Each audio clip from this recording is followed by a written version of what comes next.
समय की कदर। एक गांव में 3 लड़के रहते थे, राम, श्याम और राजू। तीनों के पिता काफी अमीर थे। तीनों का बचपन बहुत अच्छी तरह से गुजरा था। उनके माता पिता कभी भी उनकी कोई भी मांग को अनदेखा नहीं करते थे। राम के पिता सरपंच थे, श्याम के पिता एक कारोबारी थे और राजू के पिता एक किसान जमींदार थे। छोटी उम्र से ही उन सबको लाड प्यार ने ऐसा बना दिया था कि ना तो उनको मेहनत का पता था और ना ही उनको समय की परवाह थी। अक्सर वह सारा दिन बस घूमते रहते थे। नशे और अन्य भोगविलास में डूबे रहते थे, जिससे उनके गांव वाले भी दुखी थे। सरपंच और बड़े लोगों के बच्चे होने के कारण उनकी कोई शिकायत कर पाने की हिम्मत नहीं कर पाता था, जिससे उनका मनोबल और बढ़ गया था।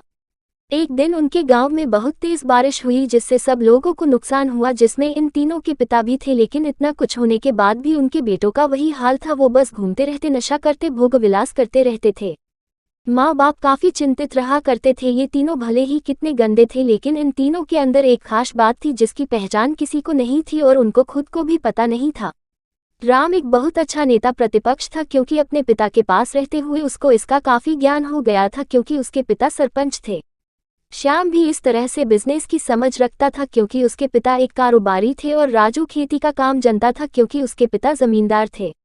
पर अपनी गलत कामों की वजह से उन सब ने अपने इन टैलेंट पर ध्यान ही नहीं दिया, जो कि उनकी सबसे बड़ी कमजोरी थी। इस तरह से इनकी बदमाशियों को देखकर इनके पिता उन्हें सीख देने को सोची। तीनों पिताओं ने आपस में बात करी और उसका एक हल निकाला। तीनों पिताओं ने अपना अपना काम अपने अपने बेटों को सौंप दिए, जिससे उनको समय की कदर का पता लग सके। तीनों के पिता ने एक वसीयत बनाई, जिसमें ये लिखा था कि 1 वर्ष के अंदर इन तीनों को 10 लाख रुपए कमा कर देने होंगे, जो बिना किसी गलत काम करके कमाए गए हो। और तीनों को अलग अलग स्थान पर रहना था।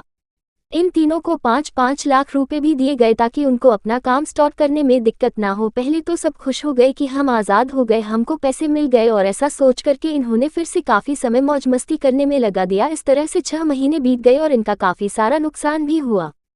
फिर एक दिन अचानक उनको एहसास हुआ कि अगर हम शर्त हार गए तो हम अपनी अपनी जायदाद खो बैठेंगे। धीरे धीरे उनकी चिंता बढ़ने लगी।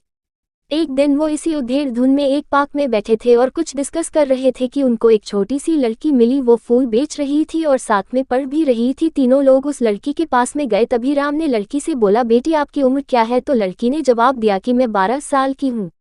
अंकल, इतना सुनते ही राम ने आचार्य से पूछा कि आप इतने छोटे होकर के खेल नहीं रहे हो? इस पर लड़की ने जवाब दिया कि मेरे पापा अब इस दुनिया में नहीं है और माता बीमार रहती है, इसीलिए मैं ये काम करती हूँ।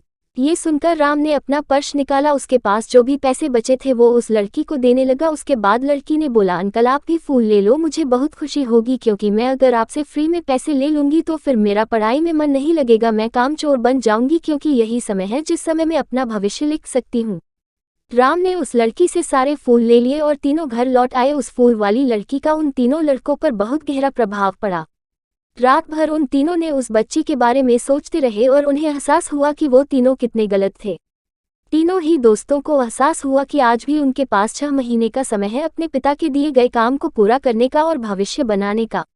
इसी दौरान सबने सोचा कि अगर बचे हुए समय का सही उपयोग करें तो अभी भी बहुत कुछ किया जा सकता है। इस तरह बाकी दोस्तों ने भी सोचा और दूसरे समय में आकर काम तलाशने लगे। पर उनकी शर्त में एक शर्त ये भी थी कि उनको जो भी काम करना है वो अपनी पहचान बताए बिना करेंगे, जिससे ये साफ था कि उनको काम नहीं मिला। और जब काम नहीं मिला तो उन्होंने सोच लिया तो अब वो अगर कुछ भी करेंगे तो अपने गाँव में जाकर ही काम करेंगे।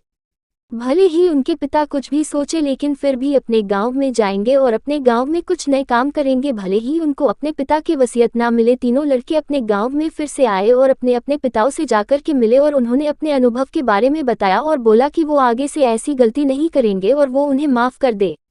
लेकिन पिता तो शर्त पे ही अड़े थे। लड़कों को कोई दया नहीं मिली। तीनों को फिर से डक हुआ कि तीनों को अपनी गलती की एहसास होने के बाद भी उनके पिता उनका सपोर्ट नहीं कर रहे हैं, और फिर से वो रात भर सोचते रहे कि अब क्या किया जाए।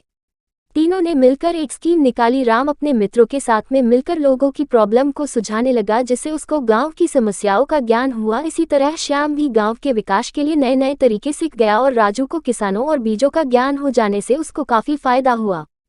तीनों ने मिलकर अपने बाकी पैसों को सही ढंग से सही जगह लगाकर गांव को एक नया रूप दे दिया। उनकी कड़ी मेहनत से गांव के लोग क्या, दूसरे शहरों के लोग भी उनकी तारीफ करने लगे। उनका गांव तरक्की करने लगा। नई तकनीकों के कारण हर वर्ग के लोगों से उनका जुड़ाव होने लगा और एक समय आने के बाद उनके पिताओं ने भी उनको माफ कर दिया। इस तरह से दोस्तों उन तीनों को समय की कीमत का अंदाजा हुआ कि पहले वो कितना समय बर्बाद कर रहे थे, लेकिन जब से उनको समय की कीमत का अंदाजा हुआ तब से उन्होंने समय को बर्बाद नहीं किया और काम करके पैसा कमाया, नाम कमाया और ये सीखा ईमानदारी से जिंदगी कैसे जीते हैं। दोस्तों कुल मिलाकर कहने का मतलब यही है कि आप सभी समय को बर्बाद ना करें। अगर ये समय आपके हाथ से निकल गया तो कुछ नहीं कर सकते हैं, और हाँ, समय के पास इतना समय नहीं है कि वो आपको दोबारा समय दे। समय बर्बाद करने का हजारों तरीका है, लेकिन आप ऐसा कोई तरीका चुनिए जो आपकी जिंदगी बदल दे, इस समाज की जिंदगी बदल दे, इस देश का भविष्य बदल दे।